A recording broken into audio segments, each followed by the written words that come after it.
Hello বন্ধুরা, happy new year. নতুন বছর তোমাদের সবার ভালো হ্যাঁ, আমার একটু দেরি হয়ে গেল। নতুন ক্লাস, নতুন বই নিয়ে একটু ব্যস্ত আর আমার দিদিও বাড়ি ছিল না। ভিডিও করার একটা সমস্যা হচ্ছিল। তারপর নতুন স্যার ম্যাডামদের কাছে আমার পড়াও শুরু হয়ে তো সব মিলিয়ে আর ভিডিওটা করা হচ্ছিল না। আজকে আবার ভিডিও শ্যুট করেছি, দিদি করে দিয়েছে। তো আজকে আমি ক্লাস 7-এর ফার্স্ট স্কুলে গেলাম।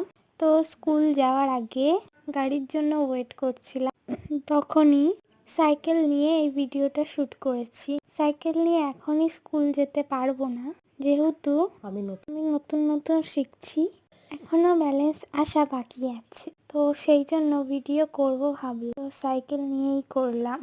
তো অনেকদিন পর ভিডিও দিচ্ছি। তোমরা আমাকে অনেক ভালোবাসা জানিও, চ্যানেলটা সাবস্ক্রাইব করে দাও।